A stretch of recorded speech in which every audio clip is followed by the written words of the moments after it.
ایک اموی خلیفہ آیا، اس کا نام تھا عمر ابن عبدالعزیز، بہت رحم دل تھے اور بہت سے لوگ کہتے ہیں راشد خلیفہ تھے۔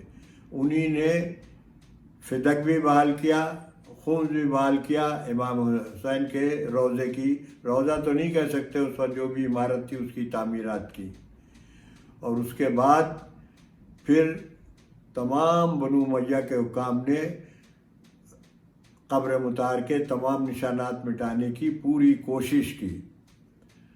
جب بنو عباس کی حکومت قائم ہوئی تو جو پہلا شخص تھا اس کا نام تھا حسن عباسی، لیکن اس نے لقب اختیار کیا تھا حسن صفاح۔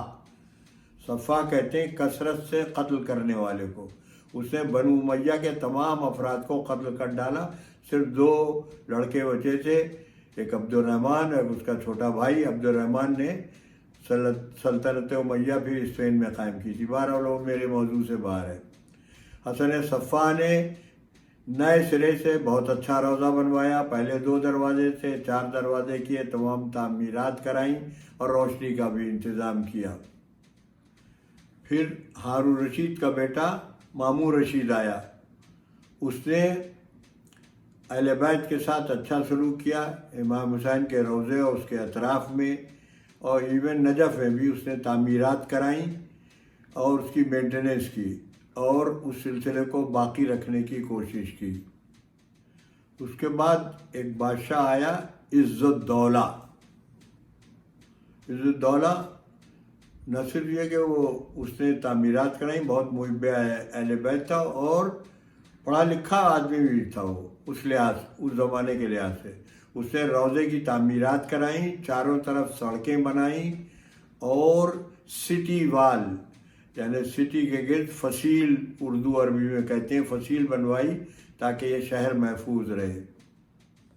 اس زمانے میں، بلکہ اس زمانے میں بہت سے گاؤں شہروں میں بجلی کی روشنی نہیں تھی۔ بجلی تو زیادہ 200 سال پرانی چیز ہے، تو تیل سے چراغ جلا کرتے تھے۔ یہ جو کنسٹرکشن تھا روضے کا، یہ لکڑی کی عمارت تھی، لکڑی کے گنبد تھے۔ ایک چراغ گر گیا اور اس سے آگ لگ گئی تو گنبد گر گئے۔ تو پھر ناصر للدین اللہ نے اس کی تعمیرات کرائیں، وہ ڈسٹرکشن کی وجہ سے نہیں کرائیں بلکہ آگ لگ گئی تھی قدرتی طور پر۔ اس کے بعد ایک بادشاہ گزرا ہے سلطان اویس بن حسن، اس نے آل ٹوگیدر سب چیز نیا کنسٹرکشن کیا اور بڑی مینٹیننس کا بھی انتظام کیا۔ بہرحال اس کی حکومت کے بعد یہ سلسلہ جاری نہیں رہ سکا۔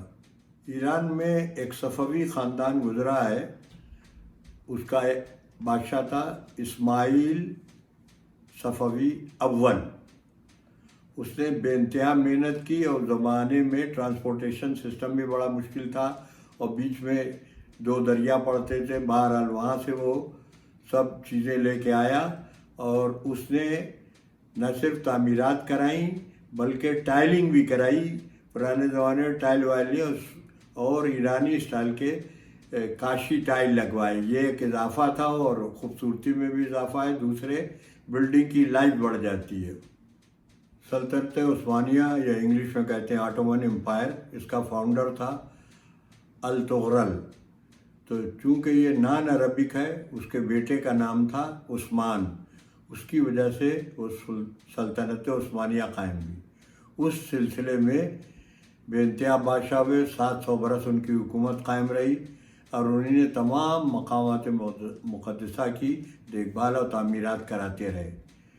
سلطان مراد نام کے 4 بادشاہ ہوئے ہیں ترکی میں، سلطنت عثمانیہ میں، اول، دوم، سوم، چہارم، یعنی first and second, third and fourth. سلطان مراد 4 جو تھا اس نے بے انتہا کام کیا۔ آج سے 400 سال پہلے اس نے خانہ کعبہ پورا گرا کے آل ٹوگیدر نیا بنوایا، اس کے ساتھ ساتھ نجف بنوایا اور کربلا معلیٰ میں تمام روضہ نئے سرے سے بنوایا۔ تعمیرات کے سلسلے میں وہ بادشاہ بہت مشہور ہے اور ترکی والے اگرچہ وہاں جمہوریت ہے آج بھی سلطان مراد چہارم کی قدر کرتے ہیں۔ ایران میں ایک خاندان کی بادشاہت رہی ہے قاجار فیملی۔ قاجار میں تھے محمد شاہ قاجار، یہ پہلا بادشاہ ہے جس نے امام حسین کے روضے پر مینار اور گنبد کی ملمہ کاری یعنی سونے کی پلیٹنگ کرائی. اس سے پہلے سادہ کنسٹرکشن تھا. سب جگہ سونا استعمال کیا یا سونے کی پلیٹنگ جسے اردو میں ملمہ کاری کراتے ہیں. اس کے بعد فتح علی قاجار آیا, اس نے پھر سے پلیٹنگ کرائی, اس سے اچھی کرا دی, اور آج تک یہ رسم باقی ہے. کربلا میں امام حسین کے روضے پر, حضرت عباس کے روضے پر اور حضرت علی کے روضے پر سونے کی جو ملمہ کاری اور دروازے وغیرہ ہیں, تو یہ محمد شاہ قاجار کی اس کا افتتاح کیا تھا, اور فتح علی قاجار وغیرہ نے اسے کیا, اور آج تک چلی آ رہی, اور انشاءاللہ یہ باقی رہے گی. برٹش امپائر میں ابھی 70-80 سال پہلے تک یونین آف انڈیا بھی شامل تھا. اس میں ایک پروونس تھا اودھ, جسے اب یو پی یا اردو میں ہندی میں اتر پردیش کہتے ہیں. لکھنؤ کیپٹل تھا. اس کے ایک بادشاہ تھے غازی حیدر. تو غازی حیدر جو تھے وہ مشہور ہیں تعمیرات کے سلسلے میں. تو 1850 میں 1850 میں انہی نے کربلا میں فنڈنگ شروع کی.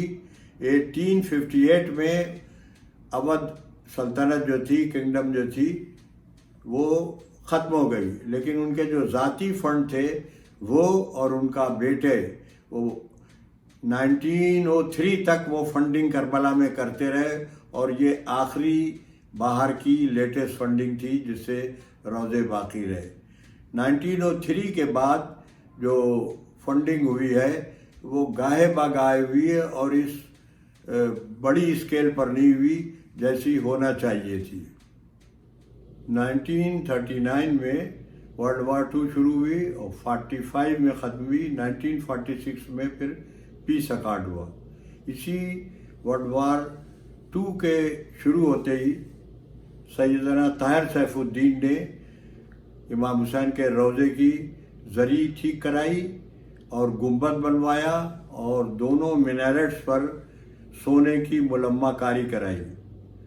اس وقت جو کربلا کا میئر تھا, ناظم تھا, یا رئیس البلدیہ عربی میں کہتے ہیں وہ تھا, اس نے بڑی مدد کی. اور اتنا کنجسٹڈ آبادی تھی کہ وہاں آنا جانا مشکل تھا, تو کم سے کم اس نے پیرامیٹرز جو آؤٹر کربلا کی سڑکیں ہیں وہ اس نے بنوا دی, اور وہ آج تک باقی ہیں. اور اس ناظم کا نام تھا سید عبد الرسول. ہمارے انڈیا پاکستان کے کلچر میں جو شیعوں, یہ ایک جملہ متضادہ ہے بیچ میں آ گیا تو بتاتا چلوں. ایران میں, عراق میں اور دیگر عرب ممالک میں جہاں جہاں شیعہ آباد ہیں وہ صرف ائمہ کے ناموں پر نام نہیں رکھتے. جیسے ہمارے وہاں اگر 12 اماموں کے نام نکال دیے جائیں تو شاید ہی کسی شیعہ کا نام باقی رہے گا. عربوں میں یہ دستور نہیں ہے. عبد الرسول بھی, عبد العزیز بھی, عبد الرؤوف بھی, عبد الحکیم بھی ہے. سمجھ, عبد الحکیم ابھی ہمارے حال میں بہت بڑے مرجے گزرے ہیں, مگر ہمارے یہاں یہ پتہ نہیں کیوں ٹرینڈ آیا ہے. آپ ایک جملہ معترضہ ہے, آپ اللہ کے ناموں پر بھی نام رکھ سکتے ہیں. سب سے اچھا نام عبداللہ ہے, کیوں نہیں رکھتے آپ؟ عبد الرسول رکھیں, ہم رسول کے بندے ہیں, مگر ہمارے وہاں یہ نام نہیں ہوتے. بہرحال 90 سے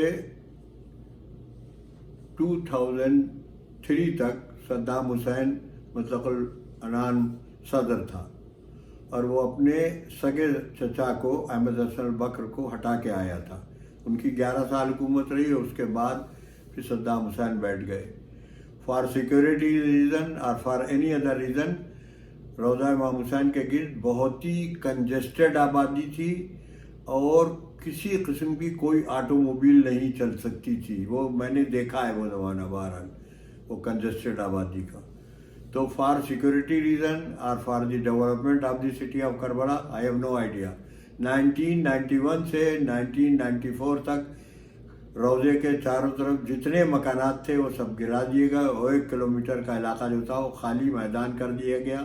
اللہ کا شکر ہے وہ فیسیلیٹیٹ کرتا ہے کہ اتنے زائرین بڑھ گئے کہ اس میں اکوموڈیٹ ہو سکتے ہیں، ورنہ ممکن ہی نہیں تھا، لوگ گلیوں میں پھنسے رہے۔ یہاں تک جو بیان کیا ہے یہ مختلف صدیوں میں جو امام حسین کے روضے کی تعمیرات ہوئی ہیں اور جو تبدیلیاں ہوئیں وہ بیان کی ہیں۔ انشاءاللہ العزیز اگلے ویڈیوز میں پھر جتنے بدمعاش حکمرانوں نے یا انڈیویجول خلفشار پھیلانے والوں نے تباہی کی کوشش کی اور بعض نے تو بالکل تباہ کر دیا، وہ اگلا ویڈیو میں آپ ضرور دیکھیے گا تو آپ کو یہ احساس ہوگا کہ 13-14 گرانے والے تھے، انہدام کرنے والے تھے، تباہی پھیلانے والے تھے، اور 100 سے اوپر ایسے حکمراں اور انڈیویجول گزرے ہیں جنہوں نے کربلا کی تعمیرات میں حصہ لیا۔ یہ کلپ میں نے تقریباً 4 کتابوں سے مختصر کر کے 4-5 منٹ کا کر دیا ہے۔ السلام علیکم ورحمۃ اللہ۔